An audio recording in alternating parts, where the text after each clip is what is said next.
Sujo sir നമസ്കാരം. നമസ്കാരം.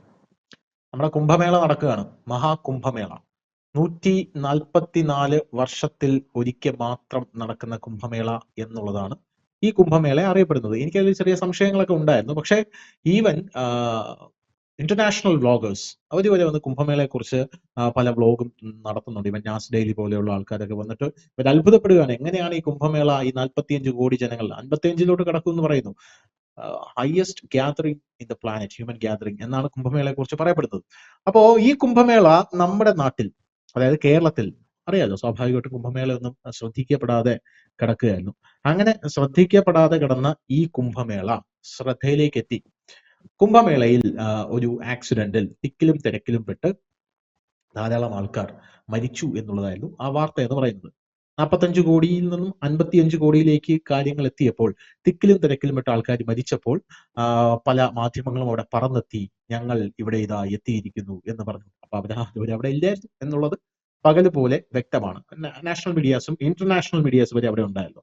ഇതിൽ എന്റെ ആദ്യത്തെ ചോദ്യം എന്ന് പറയുന്നത്, ഈ കുംഭമേളയെ തകർക്കാനുള്ളൊരു ശ്രമം ഉണ്ടല്ലോ, തകർക്കാനുള്ളൊരു ശ്രമം നടക്കുന്നുണ്ട്. കാരണം നമ്മുടെ മാർക്കറ്റ്, അതായത് നമ്മുടെ പണമൊഴുകുന്ന മാർക്കറ്റ് ആഭ്യന്തരമായിട്ടുള്ളത് അതിഭീകരമായിട്ട് ശക്തിപ്പെട്ടിരിക്കുകയാണ്. 16,000 കോടി മുടക്കി കഴിഞ്ഞാൽ 4.5 ലക്ഷം കോടി നമുക്ക് വേറെ ഒരു രാജ്യത്തിന്റെ സഹായമില്ലാതെ ഒഴുകി വരികയാണ്. ഈ 4.5 ലക്ഷം കോടിയൊക്കെ നമുക്ക് കിട്ടണമെങ്കിൽ നരേന്ദ്രമോദി എത്ര രാജ്യത്തിന്റെ പടി കയറി ഇറങ്ങി അവരുമായിട്ട് സൗഹൃദം സ്ഥാപിച്ച് ആ രാജ്യത്തലവന്മാരെ കൺവിൻസ് ചെയ്ത് നമ്മുടെ രാജ്യത്തിന് ഇത്ര കിട്ടും, നിങ്ങൾക്ക് ഇത്ര കിട്ടും, നമ്മുടെ താല്പര്യം സംരക്ഷിക്കണം, നിങ്ങളുടെ താല്പര്യം സംരക്ഷിക്കണം. പിന്നെ പുള്ളി തിരിച്ചു വന്ന് അജിത് ഡോവലിനെ പറഞ്ഞു വിട്ട് വിദേശകാര്യമന്ത്രി വന്ന് ഇങ്ങനെയൊക്കെ ചെയ്താൽ മാത്രമേ അറ്റ്ലീസ്റ്റ് 1 ലക്ഷം കോടിയൊന്നും കിട്ടില്ല, ഒരു 10,000 കോടി രൂപയുടെ നിക്ഷേപം കിട്ടത്തുള്ളൂ. ഈ 4 ലക്ഷം കോടി രൂപയാണ് അങ്ങോട്ടേക്ക് ഒഴുകി വരുന്നത്. ഇവിടെ വരുന്ന ആൾക്കാരും ഒരു 10,000 മുതൽ എത്ര കുറഞ്ഞത് ഒരു 5 ലക്ഷം രൂപ വരെ ചെലവഴിക്കാൻ കെൽപ്പുള്ള ആൾക്കാരാണ് എന്നുള്ളത് വേറൊരു കാര്യം. അപ്പോ ഇത് പല ആൾക്കാർക്കും ഇഷ്ടപ്പെടുന്നില്ല. അവർക്ക് ഇത് തകർക്കണം. കാരണം ഇങ്ങനെ പോയി കഴിഞ്ഞാൽ ശരിയാവില്ല. പണ്ട് നമ്മുടെ സ്വത്വം എന്ന് പറഞ്ഞാൽ കോൺഗ്രസ് ഭരിച്ചിരുന്നപ്പോൾ സാറിന് അറിയാമല്ലോ, ഒരു താജ്മഹൽ മാത്രമായിരുന്നു. ആരെന്ത് പറഞ്ഞാലും ഒരു താജ്മഹൽ മാത്രമുണ്ട്. താജ്മഹൽ താജ്മഹൽ താജ്മഹൽ. നമ്മുടെ കൊണാർക്ക് ടെമ്പിൾ, നമ്മുടെ പത്മനാഭസ്വാമി ക്ഷേത്രം, നമ്മുടെ അജന്ത എൽദോറ കേവ്സ്, നമ്മുടെ മഹാക്ഷേത്രങ്ങൾ, നമ്മുടെ രാമസേതു, നമ്മുടെ രാമായണത്തിന്റെ ഇത് ശ്രീരാമൻ ജനിച്ച അയോധ്യ, നമ്മുടെ പല പല സ്ഥലങ്ങളുണ്ട്.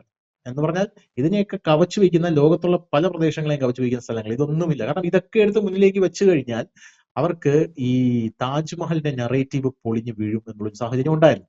ആ നെറേറ്റീവ് ഒക്കെ ഇപ്പോൾ ഏകദേശം പൊളിഞ്ഞടങ്ങി കഴിഞ്ഞു.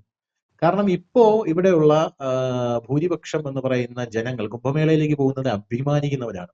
കേരളത്തിലുള്ള കുറച്ച് വേട്ടാവളിയന്മാരുണ്ട്, അത് നമ്മൾ കാര്യമാക്കുന്നില്ല. കാരണം ഇവന്മാര് ഇവിടെയുള്ള കമ്മിക്കുട്ടന്മാർ പുറത്തുവിടുന്ന നെറേറ്റീവ് എന്ന് പറഞ്ഞു കഴിഞ്ഞാൽ തുണിയില്ലാത്ത സന്യാസിമാർ വന്ന് അഴിഞ്ഞാടുന്നതാണ് കുംഭമേള. കുംഭമേളയിൽ നിന്ന് കഴിഞ്ഞ വർഷം കണ്ടെടുത്ത കോണ്ടത്തിന്റെ അളവറിയാമോ എന്നൊക്കെയാണ് അവർ പറയുന്നത്. ഞാനിത് ഫേസ്ബുക്കിൽ വായിച്ചിട്ടുള്ള പോസ്റ്റാണ്. അപ്പൊ ഇങ്ങനെ പറയുന്നുണ്ട്, ഇവരിങ്ങനെ അടിച്ചുവിടണം. അപ്പൊ എവിടെ പോകുന്നടാ, ഞാൻ കുംഭമേളയ്ക്ക് പോകുന്നത് എന്ന് പറയാൻ ഇന്ന് ഇവിടെ ഉള്ള ഒരാൾക്ക് മടിയില്ല. എന്റെ ഒരു കമ്മ്യൂണിസ്റ്റുകാരനായിട്ടുള്ള ഫ്രണ്ട് പോയിരിക്കുക കേട്ടോ കുംഭമേളയ്ക്ക്, അവിടെ ആ ഒരു സായുജി അവിടെ. അപ്പൊ അങ്ങനെയുണ്ട്. അപ്പോൾ ഇത് വലിയ പ്രശ്നമാണ്. ഈ മാർക്കറ്റ് ഉണരാൻ പാടില്ല, ഇതാകാൻ പാടില്ല. കുംഭമേളയിൽ ഒരു 40 പേരോ 50 പേരോ മരിച്ചു കഴിഞ്ഞാൽ ഇത് വലിയ പ്രശ്നമാണ്. പക്ഷെ ഹജ്ജിന് പോകുന്ന ആൾക്കാര് മരിച്ചാൽ നോ ഇഷ്യൂസ്. കാരണം അത് വളരെ നമ്മൾ വാർത്തയായിട്ട് എടുക്കില്ല. അതാ BBC തന്നെ 2024-22 ജൂണിന് കൊടുത്തിട്ടുണ്ട്. Hundreds of people are thought to have died during the Hajj pilgrimage in Saudi Arabia, most of them due to extreme heat. ഹീറ്റിൽ അവർ മരിച്ചിട്ടുണ്ടെന്ന്. കഴിഞ്ഞ വർഷം അതിഭീകരമായിട്ടുള്ള ചൂടായിരുന്നു, സാറിന് അറിയാലോ. അതിൽ മരിച്ചിട്ടുണ്ടെന്ന് വരുന്നു, 100 കണക്കിന് ആൾക്കാർ മരിച്ചു. No issues. അല്ലെങ്കിൽ കോൺഗ്രസ് ഇവിടെ നിന്നുകൊണ്ട് ഹജ്ജിനുള്ള കോട്ട കൂട്ടിയിലെ കോട്ട കുറച്ചോ, അവരെങ്ങനെയാണ് പോകുന്നത്, അവർക്കുള്ള ശീതളപാനീയങ്ങൾ ഏർപ്പാടാക്കിയോ, നല്ല കാര്യം തന്നെ, ഇല്ല എന്ന് പറയുന്നില്ല. അത് പറയുമ്പോൾ കുംഭമേളയ്ക്ക് പോകുന്ന ആൾക്കാർ എന്തിനാണ് താറടിക്കുന്നത് എന്ന് മാത്രമേ ഞാൻ ചോദിക്കുന്നുള്ളൂ. അതായത് പൊരിവെയിലത്ത് 2 പേര് നിൽക്കുന്നു, അതിൽ ഒരാൾക്ക് മാത്രം കുട കൊണ്ട് കൊടുക്കുന്നു. അപ്പുറത്ത് നിൽക്കുന്ന ആളെ എനിക്ക് കുട എന്താ തരാത്തത്, എനിക്ക് അതിന് അർഹതയുണ്ടല്ലോ എന്ന് ചോദിക്കാതിരിക്കലാണ് ഇവിടെ മതേതരത്വം എന്ന് പറയുന്നത്. അത് അങ്ങ് കോത്താഴത്ത് കൊണ്ട് വെച്ചാൽ മതി എന്ന് പറഞ്ഞാൽ മതി. ഒരു സർബത്തും കൂടെ കൊണ്ടു കൊടുക്കണം. ആ സർബത്തും കൂടെ നമ്മൾ ചോദിക്കാതിരുന്നാൽ അത് സെക്യുലറിസത്തിന്റെ ഉത്തുംഗ ശൃംഖങ്ങളിൽ നിൽക്കുന്ന ഒരു സംഭവമായി മാറി. അപ്പൊ ഈ കുംഭമേളയുടെ മാർക്കറ്റിനെ തകർക്കുക എന്നുള്ളത് ഒരു വലിയ അജണ്ട. അതിന്റെ പിന്നിൽ വിദേശ രാജ്യങ്ങൾ ഉണ്ടോ എന്ന് പോലും എനിക്ക് സംശയമുണ്ട് കേട്ടോ. അതൊന്ന്. രണ്ടാമത്തെ കാര്യം, ഞാൻ കുറച്ച് ടൈം ഓവർ ആവുന്നു. ഇത് കേൾക്കുന്ന പ്രേക്ഷകർ മനസ്സിലാക്കേണ്ട ഒരു കാര്യം, ഇത് നമ്മൾ തമ്മിലുള്ള ഒരു ഇന്ററാക്ഷൻ അല്ല, അല്ലാതെ ഒരു ചോദ്യ ഉത്തര സെഷൻ അല്ല എന്നുള്ളതാണ്. രണ്ടാമത്തെ കാര്യം, നമ്മുടെ ഒരു പോസ്റ്റ് ഞാൻ കാണാനിടയായി. നമ്മുടെ സ്ത്രീ ചിത്രൻ, പുള്ളി ഒരു എന്താണ് മറ്റേ ഇയാളാണെന്ന് പറയുന്നത്, ഒരു മറ്റേ കവിതയൊക്കെ അടിച്ചു മാറ്റിയ ഒരു ടീമുണ്ടല്ലോ, ആ ആ ആ ടീച്ചറിന് കവിത അടിച്ചു മാറ്റാനായിട്ട് കൊടുത്തത് ഇയാളാണ് എന്നൊക്കെയാണ് പറയുന്നത്. അപ്പൊ അയാൾ പറഞ്ഞിരിക്കുന്നത്, കുംഭമേളയിൽ തിക്കിലും തിരക്കിലും പെട്ട് 30 പേരാണ് സമാധിയായത്. കളിയാക്കലാണ് കേട്ടോ, സമാധിയായത്. ഇന്ത്യ മുഴുവൻ പരസ്യം കൊടുത്താണ് ഇത്തവണ സർക്കാർ കുംഭമേള ഉത്തർപ്രദേശ് സർക്കാർ ആഘോഷിച്ചത്. കേരളത്തിലെ സിനിമാ തിയേറ്ററുകളിൽ വരെ കുംഭമേളയുടെ പരസ്യമുണ്ടായിരുന്നു. ആത്മീയമാനമുള്ള ഒരു ഉത്സവത്തിന് നാട് നീളെ പരസ്യം ക്ഷണിച്ച് ആളെ കൂട്ടുന്നതിൽ ഒരു അശ്ലീലവും ആർക്കും തോന്നാത്ത രാജ്യമായി ഇന്ത്യ മാറിയിരിക്കുന്നു എന്നാണ് പറയുന്നത്. സാർ, ഇതിനൊരു മറുപടി എന്താണ്? ഇതൊരു അശ്ലീലമാണ് കുംഭമേളയ്ക്ക് പരസ്യം കൊടുക്കുന്നത്? ഇതില് ധനുഷ് പറഞ്ഞ ഒന്ന് രണ്ട് കാര്യങ്ങളോട് എനിക്ക് ഒരു എതിരഭിപ്രായം എന്നാന്ന് വെച്ച് കഴിഞ്ഞാല്, നമ്മൾ ഈ കമ്പാരിസൺ നടത്തേണ്ട കാര്യമില്ല. അതായത് കുംഭമേളന് ഹജ്ജായിട്ടോ അല്ലെങ്കിൽ വത്തിക്കാനിൽ പോകുന്നതായിട്ടോ അല്ലെങ്കിൽ വിശുദ്ധ നാട് കാണാൻ വേണ്ടി ക്രിസ്ത്യാനികൾ പോകുന്നതായിട്ടോ ഇതൊന്നും കമ്പയർ ചെയ്യേണ്ട കാര്യമൊന്നുമില്ല. കാരണം വെച്ചാല് അത് ഒരു ഓർഗനൈസ്ഡ് ആയിട്ടുള്ള റിലീജിയൻസ് ആണ്. അതായത് സെമിറ്റിക് മതങ്ങള്, ഒന്ന് സെമിറ്റിക് എന്ന് പൂർണ്ണമായിട്ട് പറയാൻ ഞാൻ തയ്യാറല്ല. എന്റെ ഹിസ്റ്ററി പഠിക്കുമ്പോൾ Jewish and Christianity Semitic, other one is Arabian religion എന്ന് പറയാനേ ഞാൻ ആഗ്രഹിക്കുന്നുണ്ട്. കാരണം ഇതിന്റെ ഏരിയ ഓഫ് ഒറിജിൻ ഒരു 1400 കിലോമീറ്റേഴ്സോ അപ്പാർട്ടാണ് ഈ രണ്ടിന്റെ, സോറി ഈ മൂന്നാം മതത്തിലെ ഒരെണ്ണത്തിന്റെ. അപ്പം അതെന്തെങ്കിലും ആട്ടെ, അത് ഓരോരുത്തരുടെ ഇഷ്ടവും ഇഷ്ടക്കേടും ഒക്കെയാണ്. അതിൽ നമ്മൾ കുറച്ച് പറയേണ്ട കാര്യമൊന്നുമില്ല. വലിയ മഹാസംഗമങ്ങൾ, മതസംഗമങ്ങൾ നടക്കുമ്പോൾ അവിടെ പോകുന്ന, ഇപ്പം ഹജ്ജിന് പോയാലും വത്തിക്കാനിൽ പോയാലും അതല്ലെങ്കിൽ കുംഭമേളയ്ക്ക് പോയാലും അവർ പോകുന്ന ഒരു പിലിഗ്രിം എന്ന് പറഞ്ഞ മനസ്സിലൊരു വിശ്വാസമായിട്ട് പോകുന്ന ആൾക്കാരാണ്. അപ്പം അവിടെ ഉണ്ടാവുന്ന സാഹചര്യങ്ങളിൽ നമ്മൾ അങ്ങനെ പോകുന്ന ആൾക്കാരെ അല്ല നമ്മൾ കുറ്റം പറഞ്ഞത്. അങ്ങനെ പോകുന്ന ആൾക്കാർ സന്തോഷത്തോടെ പോട്ടെ. പക്ഷേ ഇവിടെയും അതുപോലെ വേറൊരു സംഭവമാണല്ലോ ഇത്. അവരെന്തിനാണ് അവർ കുറ്റം പറയുന്നതാണ് നമ്മുടെ ചോദ്യം. അതെ, ഞാൻ അതിലോട്ടാണ് വരുന്നത്. ധനുഷ് അത് അങ്ങനെ പറഞ്ഞതല്ലാന്ന് എനിക്ക് 100% അറിയാം. ഞാൻ പറഞ്ഞതെന്ന് വെച്ചാല്, ഇവരുടെ ഈ നരേറ്റീവ് എന്തുകൊണ്ട് അങ്ങനെ ഈ തരത്തില് ഈ ഹിന്ദു വിശ്വാസികൾ ഒരു അമ്പലത്തിൽ പോകുന്നതിനെ മോശമായിട്ടും, അതേ ഒരു ശ്രദ്ധിച്ചറിയാം, ഇവിടുത്തെ ചില പാർട്ടികളിൽ പെട്ടവര് അമ്പലത്തിൽ പോയ പ്രശ്നമാണ്, പക്ഷെ വേറെ മതവിശ്വാസത്തില് പള്ളിയിലോ മോസ്കിലോ ഒന്നും പോയാൽ അത് പ്രശ്നമല്ല എന്നൊക്കെ പറയുന്നത്, അത് നമ്മൾ ഈ നമ്മുടെ ആൾക്കാർ ഇത് കമ്പാരിസൺ നടത്തുവാണെങ്കിൽ സിസ്റ്റമാറ്റിക് ആയിട്ട് കമ്പാരിസൺ നടത്തും. അതായത് വെറുതെ ഒരു നരേറ്റീവ് വെച്ചിട്ടല്ല.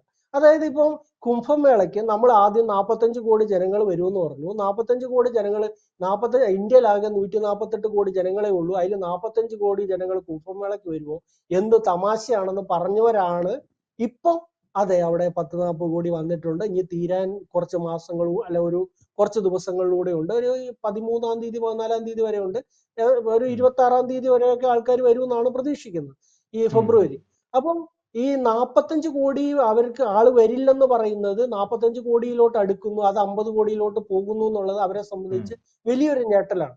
ഈ ഞെട്ടലിന്റെ ഒക്കെ അടിസ്ഥാനപരമായിട്ട് പ്രശ്നം ഇവർ വിചാരിച്ചുകൊണ്ടിരുന്നത്, നമ്മൾ കഴിഞ്ഞ ഒരു കുറച്ച് 1947 തൊട്ട് 2010 വരെയൊക്കെ ട്രൈ ചെയ്ത് മാക്സിമം ഇന്ത്യയിലുള്ള സനാതനിക് വാല്യൂസ് അല്ലെങ്കിൽ ഹൈന്ദവ സംസ്കാരത്തെ എല്ലാം അടിച്ചൊടിച്ച് നശിപ്പിച്ചിട്ടേക്കുവാണ്, ഇവന്മാരൊന്ന് പൊക്കുന്ന നമുക്ക് കാണണമെന്നൊക്കെ പറഞ്ഞ് അവരുടെ ഉള്ളിലൊരു എന്താ പറയുന്ന ഒരു വീര്യമാണ്. അതായത് ആ വീര്യത്തിന് കിട്ടിയ അടിയാണ് ഈ കുംഭമേളയിൽ വരുന്ന 45 കോടി ജനങ്ങൾ. അതേപോലെ തന്നെ ഈ ഇവർ ഏറ്റവും പേടിക്കുന്ന, ഇതിലുണ്ടാകുന്ന ഒരു എക്കണോമിക് ആക്ടിവിറ്റീനെ പേടിക്കുന്നത് എന്തുകൊണ്ടാന്ന് വെച്ച് കഴിഞ്ഞാൽ, ഒരു കാര്യത്തിന്റെ എക്കണോമിക് പൊട്ടൻഷ്യൽ തിരിച്ചറിയുമ്പോൾ അതിനെ മാർക്കറ്റ് ചെയ്യാനും അതിനൊപ്പം നിന്നിട്ട് പണം സമ്പാദിക്കാനും അതിനെ റിവൈവ് ചെയ്യാനും ഗവൺമെന്റ് ശ്രമിക്കും, വ്യവസായികൾ ശ്രമിക്കും. അവരുടെ, അതായത് ഇന്ത്യയിലെ ഹിന്ദു പ്രൈഡ് ഉണരുവാണ്. അതായത് ഹിന്ദുക്കളെ സംബന്ധിച്ച് നമ്മള് പരസ്യം കൊടുത്ത് മാർക്കറ്റ് ചെയ്യേണ്ട ഒരു വിശുദ്ധ മേള ആണോ കുംഭമേള എന്നാണ് ചോദിക്കുന്നത്. ഇത്ര വിശുദ്ധമായ ഒരു മേള എന്തിനു പരസ്യം കൊടുക്കുന്നതാണ് ചോദിക്കുന്നത്. ആ ചോദ്യത്തിന് ഞാനൊരു കാര്യം ചോദിക്കട്ടെ. നമ്മൾ ഇന്ത്യൻ ആർമീനെ കുറിച്ച് വളരെ പ്രൗഡില് നമ്മൾ എല്ലാവരുടെ അടുത്ത് പ്രസന്റ് ചെയ്യുന്നുണ്ട്, ഇന്ത്യൻ സ്വാതന്ത്ര്യ സമരത്തെ കുറിച്ച് പ്രസന്റ് ചെയ്യുന്നുണ്ട്, അല്ല ഇന്ത്യൻ കൾച്ചറിനെ കുറിച്ച് പ്രസന്റ് ചെയ്യുന്നുണ്ട്, ഇന്ത്യൻ ക്രിക്കറ്റ് ടീമിനെ നമ്മൾ വേണ്ട ഒരു ഇത് കൊടുക്കുന്നുണ്ട്.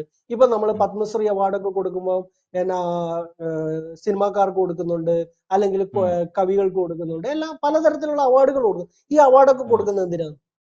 അതായത് ഇന്ത്യക്കാരുടെ ഇടയ്ക്ക് ഒരു ഫീലിങ്സ് ഉണ്ടാക്കാൻ വേണ്ടിയിട്ടാണ് നമ്മൾ ഈ ഉം. പറയുന്ന എല്ലാവരെയും റെക്കഗ്നൈസ് ചെയ്യുന്നത്. ഇന്ത്യൻ യവന്മാർക്ക് ക്രിക്കറ്റ് അത് ടീം ഉണ്ടാക്കാൻ ഇന്ത്യയുടെ പാടില്ല. അങ്ങനെ ഉണ്ടായി കഴിഞ്ഞാൽ ചിലപ്പോൾ ഇവരുടെ അജണ്ടകളൊന്നും നടക്കാതെ പോയാലോ. ഞാൻ അതാണ് പറഞ്ഞു വരുന്നത്. അതായത് ഉം. അതാണ് അതിന്റെ ഇവർക്ക് ഇതിനോടുള്ള പ്രശ്നം. അതായത് ഉം. ഈ പറയുന്ന ഇന്ത്യക്കിലെ ഹൈന്ദവ സമൂഹത്തിനിടയ്ക്കും അല്ലെങ്കിൽ ഇന്ത്യയിലെ ഇന്ത്യക്കാരായിട്ടുള്ള ഈ ഉം. ഹിന്ദുക്കളല്ലാത്ത മുസ്ലിങ്ങൾ അവിടെ പോകുന്നുണ്ട്, ക്രിസ്ത്യാനികൾ പോകുന്നുണ്ട്, മറ്റ് ഉം. പിന്നെ ഈ ബുദ്ധ അല്ലെങ്കിൽ ജൈന അല്ലെങ്കിൽ സിഖ് ആൾക്കാർ പോകുന്നത് അത് വേറെ ഉം. മതസ്ഥർ ചെല്ലുന്നതോടെ ഞാൻ പേഴ്സണലി കാണുന്നില്ല. അതുകൊണ്ട് ഞാൻ അവർ ഉം. ചെല്ലുന്നത് എടുത്തു പറയാത്തത്. കാരണം അവർ ഹിന്ദുയിസത്തിന്റെ ഒരു പാർട്ടാണ്. ഒരു ഉം. വേറൊരു വിഭാഗമാണെങ്കിൽ they are part of Sanatani culture. ഈ ഉം. പറയുന്ന സിഖുകാരാണെങ്കിലും. അപ്പൊ അതുകൊണ്ട് അത് ഉം. ഞാൻ എടുത്തു പറയാത്ത. അങ്ങനെ എടുത്തു പറഞ്ഞു കഴിഞ്ഞാൽ അതിലൊരു തെറ്റുണ്ട്. ഉം. അപ്പൊ ഉം. ഇവരെല്ലാം ഇവിടെ പോകുന്നത് ഈ പറയുന്ന ബിലീഫ്സിന്റെ പ്രൈഡ് ഇന്ത്യയിൽ ഉണരുമ്പോൾ ഉം. സ്വാഭാവികമായിട്ട് ഇന്ത്യനെ ഛിദ്രമാക്കാനുള്ള ഇവരുടെ ഒരു ലോങ് ടേം ആയിട്ടുള്ള ലക്ഷ്യത്തിന് പ്രശ്നമാണ്. ഉം. മാത്രമല്ല ഇത് കാണുമ്പോൾ ഈ വലിയ അടിസ്ഥാനപരമായിട്ട് ഫിലോസഫിക്കൽ ഡെപ്ത് ഒന്നും ഇല്ലാത്ത ഉം.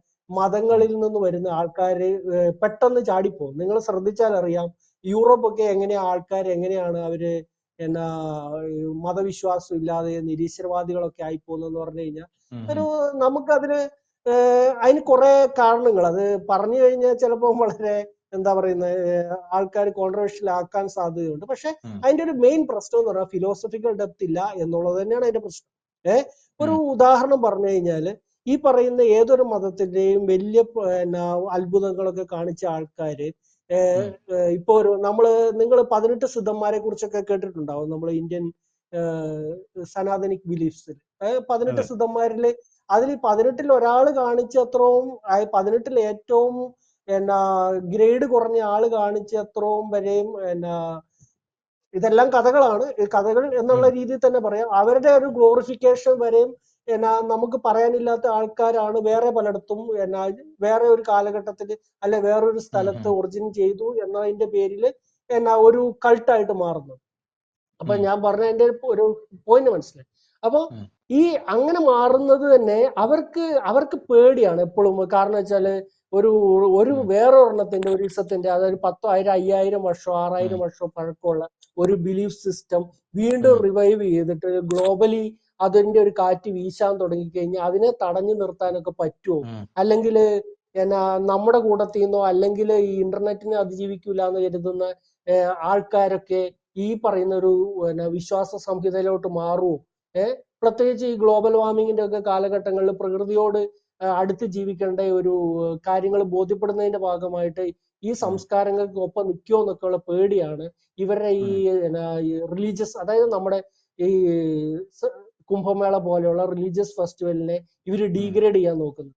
അപ്പം ഈ തുണി ഉടുക്കാത്ത ആൾക്കാരെ കുറിച്ച് മാത്രമേ ഇവര് പറയുന്നുള്ളൂ. ഞാൻ ചോദിക്കുന്നത് വെച്ചാൽ ഒരാൾ തുണി ഉടുക്കുന്നതോ തുണി ഉടുക്കാത്തതോ അത് ഒരു റിച്വൽസിന്റെ ഭാഗമായിട്ട് എന്തൊക്കെ റിച്വൽസ് മറ്റു പല മതങ്ങളിലും ഉണ്ട്. അതിലൊന്നും ഒരു തെറ്റില്ലേ? നമുക്ക് അത് അവരുടെ റിച്വൽസ് ആയിട്ട് നമ്മൾ അതിനെക്കുറിച്ച് കമന്റ് ചെയ്യുന്നില്ല. പക്ഷെ ഈ പറയുന്ന കുറച്ച് നാഗാ സന്യാസിമാര് മാത്രമാണ് അതില് ഈ പറയുന്ന പോലെ ഡ്രസ്സ് ധരിച്ചു വരുന്നുണ്ടെന്ന് പറയുന്നത്. അല്ലെങ്കിൽ വേറെ 1-2 വിഭാഗമാണ്, വളരെ കുറവ് ആൾക്കാർ, അതും അവരുടെ ചില വിഭാഗങ്ങൾ മാത്രം. പിന്നെ അതേപോലെ തന്നെ ഇവര് എവിടെ പോയാലും ഈ കോണ്ടം ഇപ്പൊ 20 ലക്ഷം കോണ്ടം കിട്ടി എന്നൊക്കെ പറഞ്ഞു, അല്ലെ കഴിഞ്ഞ തവണ 20,000 കോണ്ടം കിട്ടി എന്നൊക്കെ പറഞ്ഞ് നിങ്ങൾ പറഞ്ഞ പോലെ വാർത്ത വായിച്ചിട്ടുണ്ട്. ഇവരൊക്കെ അവിടെ പോയിട്ട് ഈ കോണ്ടം എണ്ണുമായിരുന്ന പരിപാടി. സാധാരണ ഒരു വഴിവക്കിൽ ഒരു പ്ലാസ്റ്റിക് അല്ലെങ്കിൽ ഒരു റബ്ബറിന്റെ വസ്തു കിടപ്പുണ്ടെങ്കിൽ അത് ആരെങ്കിലും കുത്തിയിരുന്ന് എണ്ണുമൊന്നുമില്ലല്ലോ. അപ്പം അത്ര എണ്ണി ഒരു അല്ല, കണക്ക് അവർക്ക് ഇവറ്റൊക്കെ അതിലേക്ക് വലിയ താല്പര്യം. അങ്ങനെയല്ല. അങ്ങനെ ഒരു ഇവര് മിക്കവാറും അത്ര ആൾക്കാർ അവിടെ പോയിട്ടുണ്ടാവും, അല്ലെ അത്ര നൈറ്റ് അവിടെ സ്പെൻഡ് ചെയ്തിട്ടുണ്ടാവും എന്ന് മാത്രമേ നമ്മൾ കരുതേണ്ടതുള്ളൂ. കാരണം ബാക്കി ആർക്കും കൃത്യമായ എണ്ണം അറിയത്തില്ല, അത് ഇവർക്കല്ലേ അറിയത്തുള്ളൂ. അപ്പൊ അതിനെക്കുറിച്ച് നമ്മൾ വെറി ചെയ്യേണ്ട കാര്യമില്ല. അപ്പം ഞാൻ പറഞ്ഞതെന്നു വെച്ച് കഴിഞ്ഞാൽ ഇവരുടെ ഇതൊക്കെ എന്ന് പറഞ്ഞാൽ ഒരു ഇതിനെ താറടിക്കാനുള്ളതാണ്.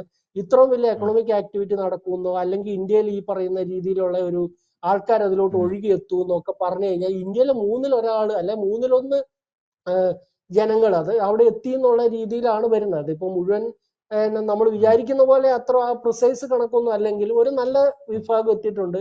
ഇതിനെക്കുറിച്ച് അല്ല, നല്ല ആൾക്കാരുടെ വിഭാഗം ഇടയ്ക്ക് എത്തിയിട്ടെന്ന് പറഞ്ഞാൽ അതിഭീകരമായിട്ട് കുംഭമേളയിൽ ജനസംഖ്യ വർദ്ധിക്കുന്നുണ്ട്. കാരണം ട്രെയിനുകളെല്ലാം ഫുള്ളാണ്. ഫസ്റ്റ് ക്ലാസ് ഫസ്റ്റ് എയർ പോലും ഇല്ല. കിട്ടാനില്ല. കാരണം പുറത്തിറങ്ങാൻ വയ്യ. 16 മണിക്കൂർ മൂത്രം ഒഴിക്കാതെയൊക്കെയാണ് ജനങ്ങൾ പോകുന്നത്. അതിപ്പോ ഇന്ത്യൻ സർക്കാരിനെ കുറ്റം പറഞ്ഞിട്ട് കാര്യമില്ല. അഭൂതപൂർവമായിട്ടുള്ള തിരക്ക്, അതെ അഭൂതപൂർവമായിട്ടുള്ള തിരക്കാണ്. ഇന്ത്യൻ സർക്കാരിനെ കുറ്റം പറഞ്ഞിട്ട് കാര്യമില്ല. അതായത് ഒരു ട്രെയിനിൽ ഇന്ത്യൻ സർക്കാർ മികച്ച സംവിധാനം 45 കോടി ജനങ്ങൾ വരുന്നു, ഇത്ര ജനങ്ങൾ വരുന്നു എന്ന് പറഞ്ഞ് അവർക്ക് ഒരുക്കി കൊടുക്കുമ്പോൾ അതിലും കൂടുതൽ ആൾക്കാർ ആ സ്ഥലത്തേക്ക് ഇടിച്ചു കയറി വരികയാണ്.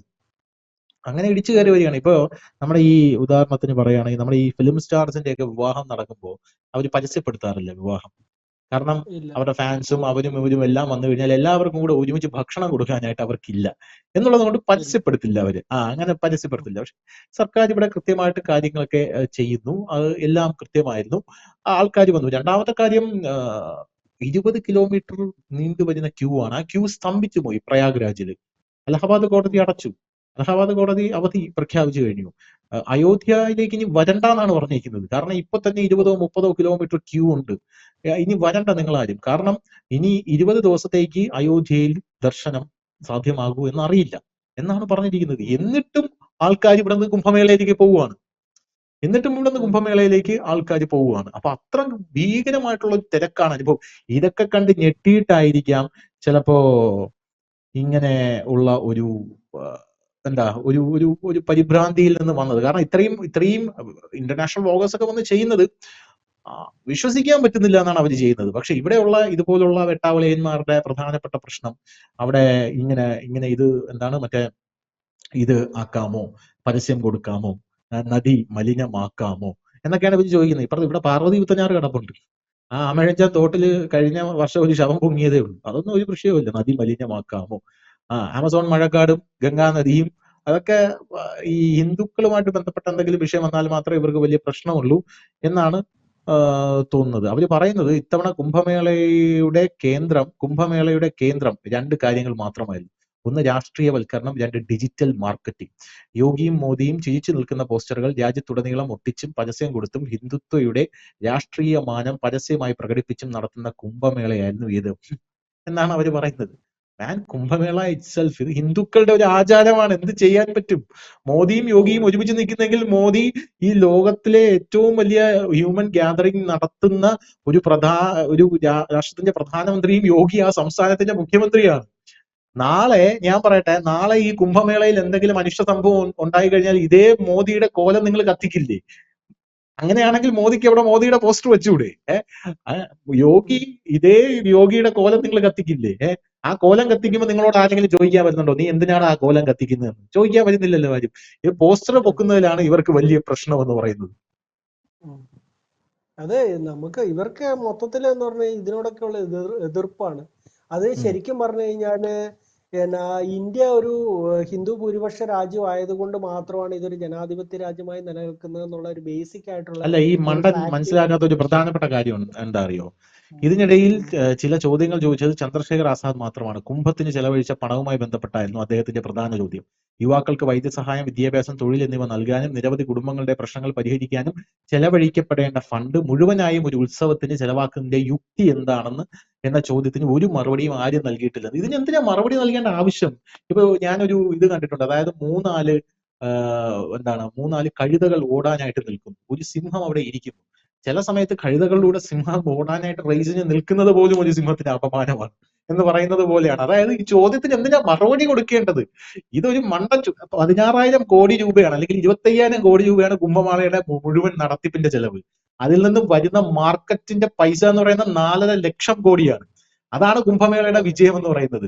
ഇന്ത്യയുടെ GDP 1% കുംഭമേള കൊണ്ട് ഉയരും എന്നാണ് പല ആൾക്കാരും പറഞ്ഞുകൊണ്ടിരിക്കുന്നത്. അത്ര ഗംഭീരമായിട്ടുള്ള സംഭവമാണ് നടക്കുന്നത്. അവിടെയുള്ള ഒരു ചായ കച്ചവടക്കാരൻ പറയുന്നത് കുംഭമേള കഴിയുമ്പോൾ എനിക്ക് 5 ലക്ഷം രൂപ പ്രോഫിറ്റ് കിട്ടുമെന്നാണ് പറയുന്നത്. 5 lakhs അങ്ങനെയാണ് പറയുന്നത്. അപ്പൊ ഇതുപോലുള്ള മണ്ടന്മാരൊക്കെയാണ്. ടീച്ചറാണെന്ന് തോന്നിയ സ്ത്രീ ചിത്രൻ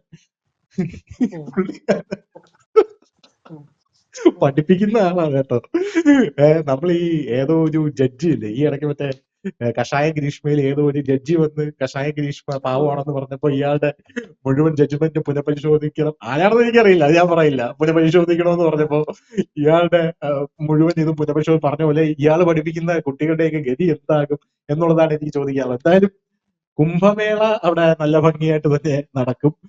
അതിനുള്ള വരുമാനവും കിട്ടും. പട്ടാരാണ്ട് പറഞ്ഞതുപോലെ ഞങ്ങൾക്ക് സൗത്ത് പോളില് ചന്ദ്രനിലെ സൗത്ത് പോളില് ലാൻഡ് ചെയ്യാനും അറിയാം, നമുക്ക് അന്തസ്സായിട്ട് രാമക്ഷേത്രം ഉദ്ഘാടനം ചെയ്യാനും അറിയാമെന്ന് പറഞ്ഞതുപോലെ നമുക്ക് അങ്ങനെ പല കാര്യങ്ങളും ചെയ്യാനായിട്ട് അറിയാം. എന്തായാലും കുംഭമേളയിൽ ഉണ്ടാകുന്ന പല കാര്യങ്ങളും ഇവിടെ നോക്കാൻ, കൃത്യമായി നോക്കാൻ ആളുണ്ട്. നിങ്ങളിവിടെ നിങ്ങളുടെ കാര്യം ഒക്കെ ഭംഗിയായിട്ട് നോക്കി നടന്നുകൊള്ളുക എന്ന് പറഞ്ഞുകൊണ്ട് നമുക്ക് നിർത്താം. Thank you sir, thank you so much.